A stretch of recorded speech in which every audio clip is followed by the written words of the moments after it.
Ladies and gentlemen, Kim here. Welcome to the market update. Hope you guys are enjoying your weekend. I am recording this on Saturday midday. It looks like the S&P closed on Friday with the 1.5% positive. Nasdaq was up 2%. Semiconductor 3. Dow's 1. Russell 2000 up 2.5% there. Transport 1.5. Energy 1.5. Well, actually, banks up 1.5% there. Energy is up 3% on Friday. Biotech, emerging market, 2% there. Gold, silver, and GDX up 1 to 2%. Oil's up about 2% there. Dollars down a little bit. Treasury bonds up 1%. VIX did get hammered, down 20% on Friday. Grayscale Bitcoin is up 6%. So today, in this presentation, the weekend analysis, we're going to be sticking with Spider, QQQ Semiconductor, and let's take a look GDX, because I know we've been looking at gold and silver, but I want to look at miners today. So look at GDX today, and we'll end the video with the Grayscale Bitcoin, and it is all coming up right now.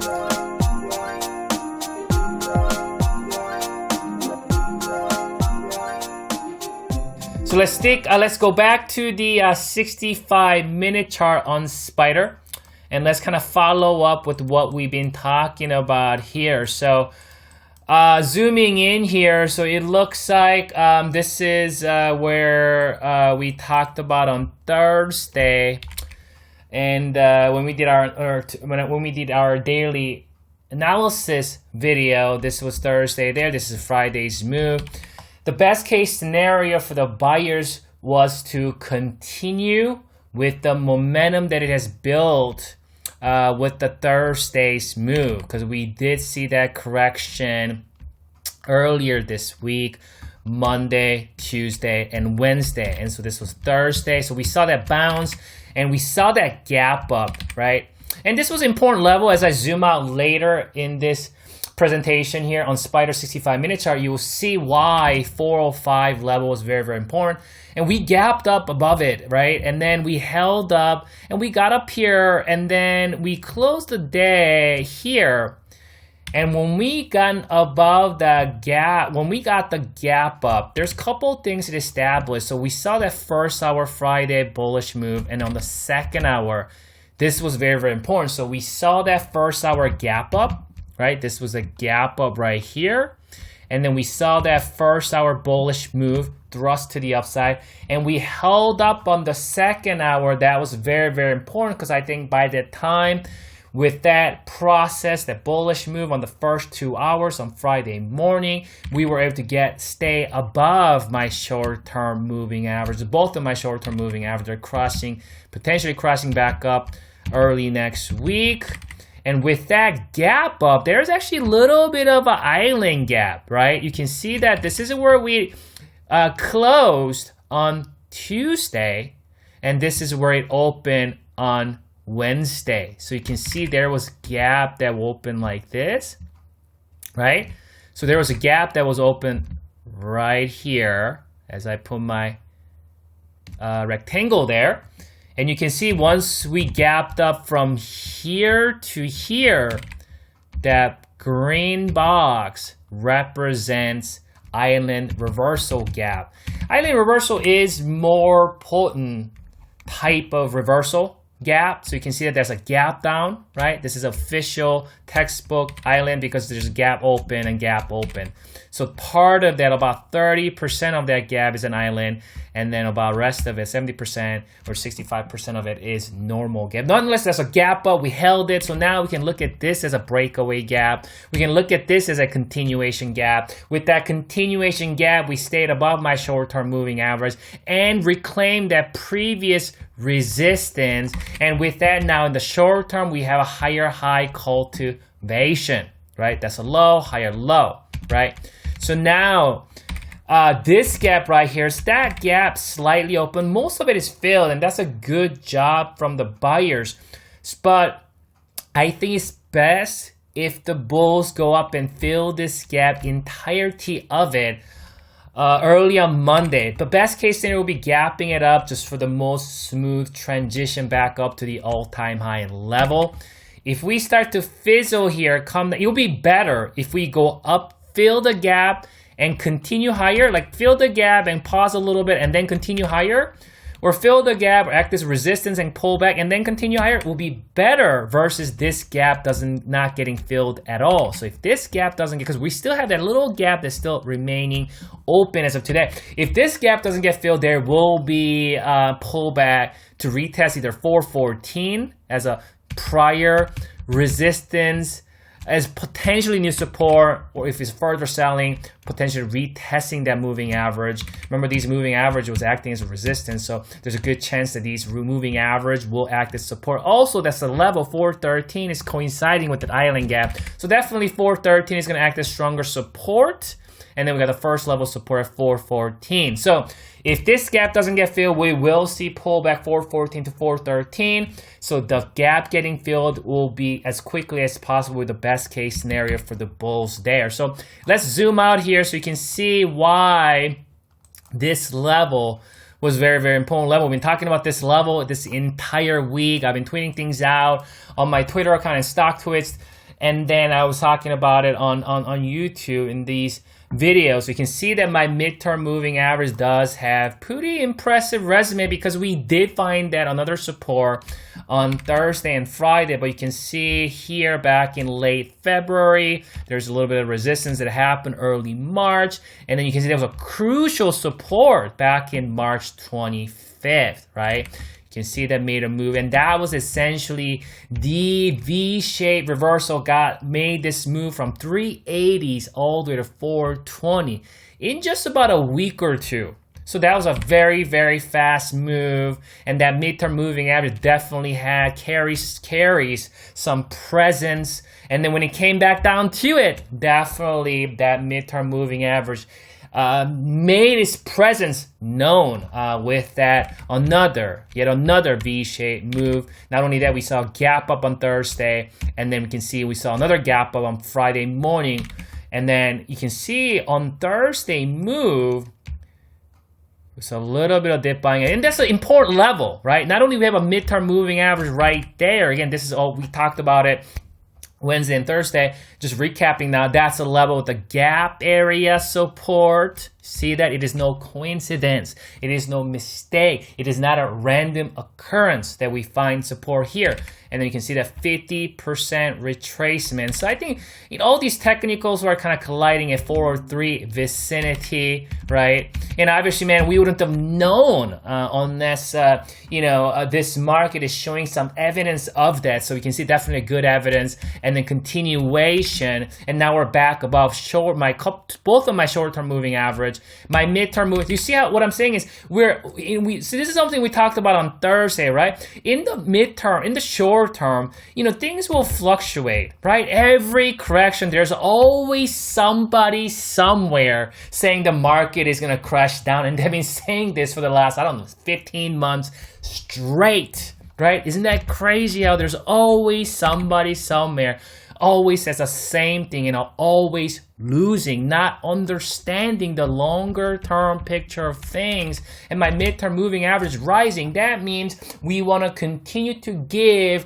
benefit of the doubt to the buyers in the midterm, right? We talked about in the short term, yes, we saw some selling pressure, but we want to be bullish in the midterm, knowing that this market's done this before. We see that pullback, but that pullback is quickly bought up. And not to mention, didn't we talk about this on Wednesday? I talked about this on Wednesday, that a lot of people want to be perceiving this right here support as important support, right? Because that we've been staying above it for how long now, right? Since April here. So pretty much about a month or so, we've been staying above it. So this is a level that everyone can see, which is a 410, 411 level. Didn't I say the market a lot of times what it likes is because everybody is going long, chasing all-time highs, placing their stops where they can see, and the market is going to come back down, take all of their stop, and then it's going to go without them. This is exactly what I said on Thursday's video.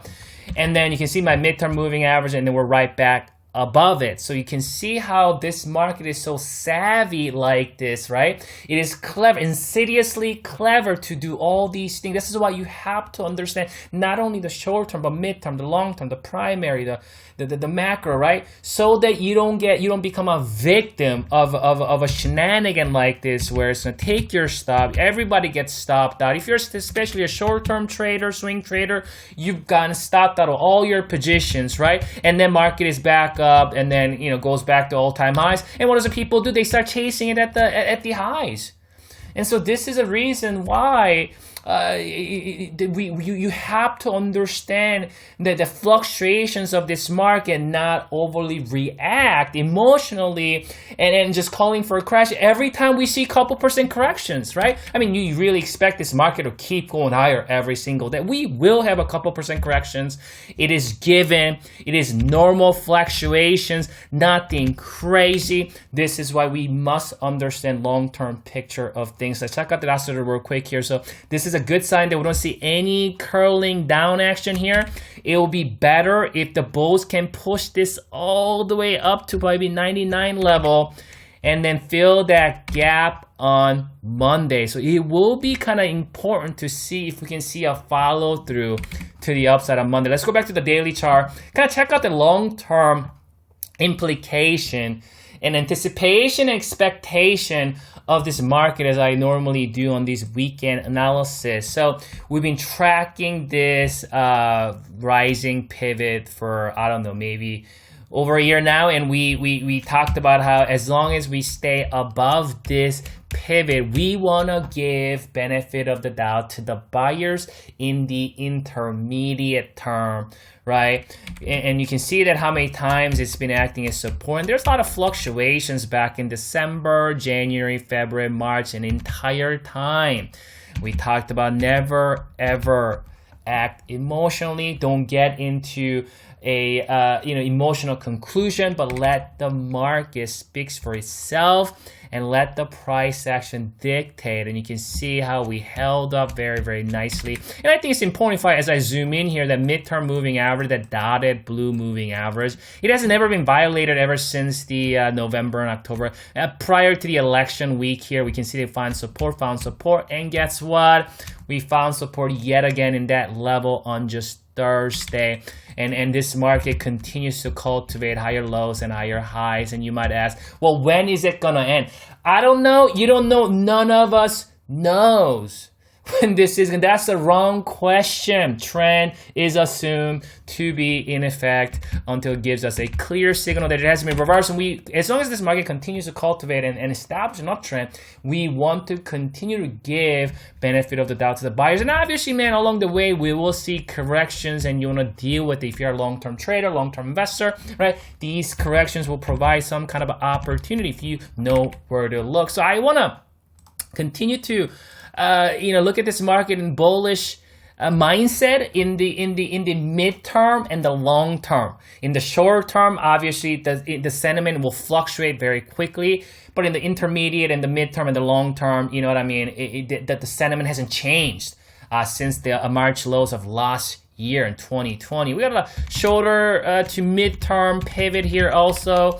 That's a prior resistance, a new support coinciding with the midterm moving average in that vicinity. Let's zoom in a little more here. So we got this gap here, and that gap still open. That's a good sign. It's going to provide some support should the price see downturn early next week. So I'll put some of that numbers there. But ultimately, it wants to get up here and then cultivate new all-time highs. Cultivating new all-time highs is a good thing when you're in a primary term uptrend like we're in. I think we're gonna do that if we do see some fizzling, pullback action. Maybe it will come back down. You see that my short-term moving average on my daily chart, you can see that there's support, and then it might kind of get up here and then kind of reset and then kind of hit that and then make a move to the upside. Let's check out the Qs. So Qs obviously been struggling compared to the S&P because we've been seeing steeper corrections. I think Qs suffered about 12% correction back in February. We didn't see that on the S&P. And then recently that's 7%. Again, we didn't see 7% or 12% on S&Ps. But keep in mind though, Q's made a much bigger move since the 2020 COVID lows. And so, and then you can see we had another huge move here. So I'm not surprised to see some kind of I think this is healthy. A market moves in these kind of fractals here, right? Market makes a huge move sideways. And you can see it. And then as a market makes big moves to the upside, it needs to digest its gains. So these correctional and consolidational type of move, I think is totally healthy and totally legit and totally a good thing for long-term investors. And only the short-term traders and investors start freaking out every time we see something like that. But long-term investors and position traders, they usually what they do is they look for opportunities instead of, you know what I mean, instead of just getting stopped out of their longs. And my long-term moving average right here, you see that kind of a light blue moving average, right? Last time we retested that long-term moving average, really, we got close here back in November, but it was back in April. You see that? So you can see that was here and then got closed in November and right on it in March and then also here in May. So you can see that this long-term moving average does have impressive resume, and we as this thing continues to rise higher, we want to continue to give benefit of the doubt to the buyers in the long term. But in the midterm, yeah, I mean, the NASDAQ maybe got into a little bit more sideways move, but then again, you know, that's exactly what the NASDAQ needed. It's better for the NASDAQ to make a sideways move versus actual downtrend, right? It's better for the NASDAQ to make these equal lows and get into consolidation or higher lows in this case. It's better the market does this, then what if market did this and then did that? What if market did this and did that? See, that's going to lead to a midterm downtrend and things can get much more hectic for the buyers, and maybe we may even get into a, you know, like a midterm, intermediate term downtrend that could last for a couple months. But because this market has already been produced such a great numbers, so these sideways move, that's the best thing you can ask for if you're a long-term investor in these markets, and this is something that investors look forward to, because after big gains that they have, you don't want to incur big drawdowns. But if the market can able to correct through time, again, looking at things in midterm and long term, that's what we've been doing here. That's the best thing I can ask for, because I have index fund on these indices. I mean, all the indices, Spider Qs, Russell, Semiconductor, NASDAQ,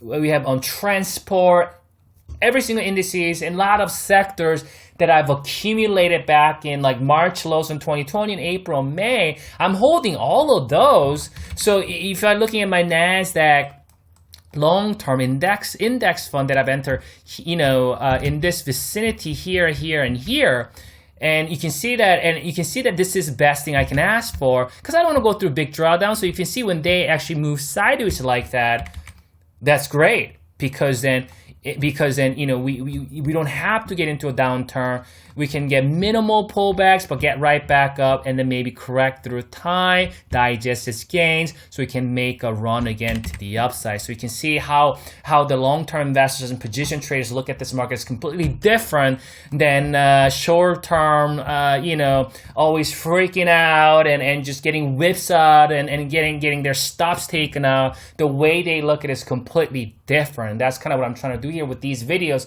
to make you think more long-term, start approaching this market more long-term. So if I zoom in here on Qs, still there's a lot of things that needs to happen before you can see before the short-term sentiment can change. In the short-term things, obviously Qs look more bearish than and Spider, because we got these lower highs still, and you see that my short-term moving average, my mid-term moving average is still actually moving sideways at best, and versus on Spider they were moving up, right? You see my short-term and mid-term, they're moving up, and then the price found support on Spider.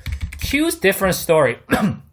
they actually start coming down. So there's still more pressure there. This gap still open. So what the Qs need to do is use this gap here as that jump star. Get up here and fill this gap. Pull back. Use this moving average as support, and then go for the all-time high level. Obviously, best case scenario is going up and gapping up above it. But right now it's tough to say because we're not close to that level yet. So right now we're saying, excuse me. Saying just right underneath that short term. It's a good thing that we got that gap. We both want to protect this gap and then go up, fill this gap this coming week. Semiconductor here, so I'm going to zoom out a little bit. Semiconductor also. I have an index on semiconductor that I've accumulated in this. It wasn't right at the lows here, but it was here. Also, I believe here. I didn't buy any other time, and I've been holding since. So I've been holding for like I don't know how many months now. I'm gonna be holding these much longer. These are my long-term index funds.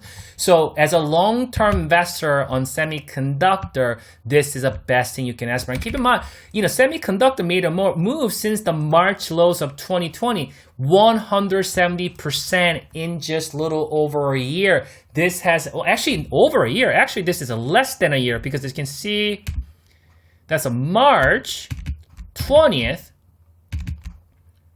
This is February 2021. So this is a less than a year.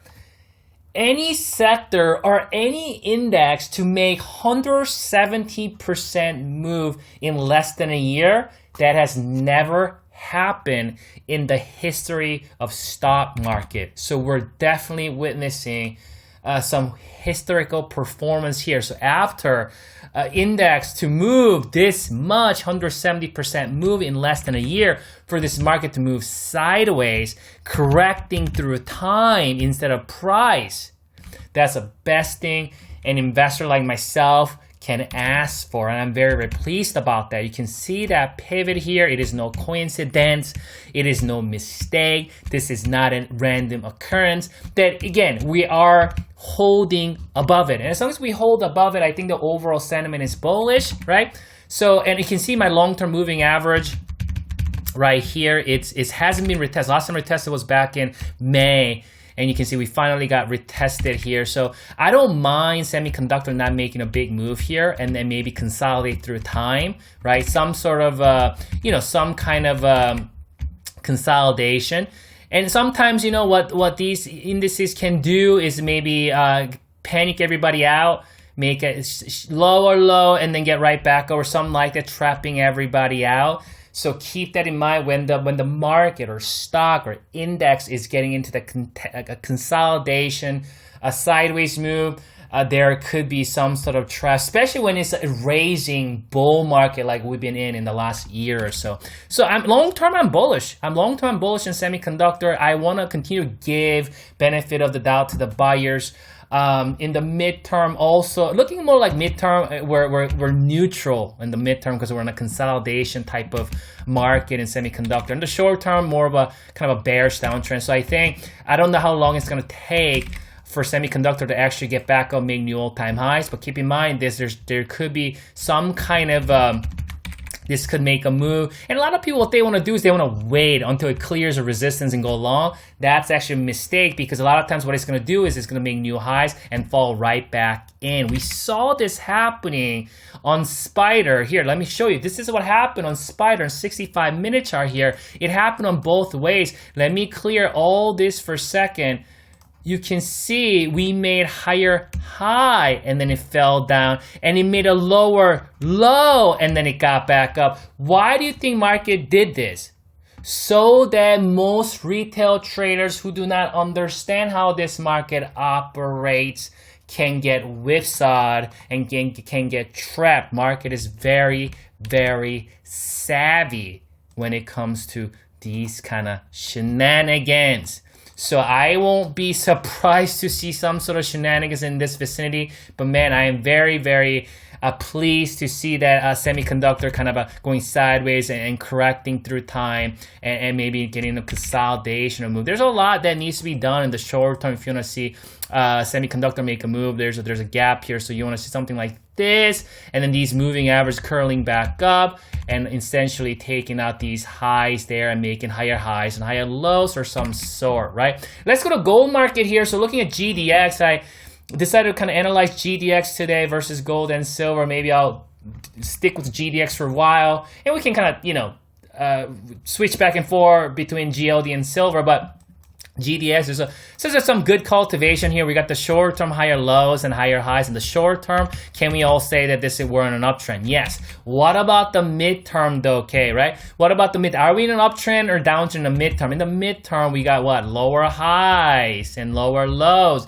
And this right there, that's still considered lower high as of today. Things can change going into this week or next week, but you can see right there, that's still lower in the vicinity of lower high. So what he needs to do, he needs to get up here, make first higher high, and then do something like this, and we can make that kind of official higher high in the midterm. Are we bullish in the long term though? Yes, we're bullish in the long term. There's a little bit of shenanigan of that COVID, but in the long term, we definitely got higher high and higher low. That high right there is definitely higher than the COVID high. So can we all agree that we're in a primary uptrend? We saw that really long drawn out midterm downtrend. This is what I'm saying. You see, what if this happened on semiconductor or on the S&P, right? You could be long drawn out midterm downtrend. This is what I try to avoid on the semiconductor, on my index funds, right? Because I have index funds, all the indices and most of the sectors. So you can see how Spider grinding higher, NASDAQ making its up and downs, but staying up, and semiconductor getting a consolidation phase. It is much better than how GDX got into this bearish downturn. Even you can look at this as a bearish downtrend in the midterm. This is what I didn't want to go through on the indices, and that's why Spider Qs and semis are surprisingly holding up really, really well. But GDX definitely. But however, you can also look at this as what a tremendous opportunity that gold and silver has been giving us. And I told you guys on these weekend videos that this is probably a good level if you are interested, because I've been accumulating in these vicinities on the gold and silver and miners and mining stocks at these lows as I was preparing to see potentially this market turning. So there's a good chance of that. You can see his price is back over there are my long-term moving averages here and my short-term moving average. There are clusters of my moving average. I think you can stay above those moving averages. There's a good chance that gold and silver and the miners are finding bottom here and ready to make new all-time highs. There will be fluctuations, there will be up and downs, but stick with that trend, see how that goes. Let's go to Grayscale Bitcoin. I end the video with this. So we're back at this rising pivot. You guys remember what I said? I got all out of my Bitcoin right here, as I told you before, and I did not want to see this in coming back down. Though this is certain current pivot, right? Prior resistance as new support, and for the first time, it's retesting that long-term moving average. But some of these short-term moving average weighing down right now. They're crossing back down. We do have these subtle lower highs and lower lows here. So we actually do have a mid to short-term downtrend cultivation, while the longer-term picture is more bullish. Keep in mind, since October, September lows, this thing made 500%. That's a big move, right? That's a huge move. That's why it's increasingly a little bit more riskier in this vicinity, and we got these gaps still open. So for the buyers to kind of come out of this mess, it needs to fill this gap, pull back, and then go up and fill this gap. However, if we continue to make lower highs, and if we lose this rising pivot, we start coming back down here, I would have to say it's getting very, very risky and maybe even dangerous for this market. You guys enjoy the rest of this weekend, and good luck trading next week.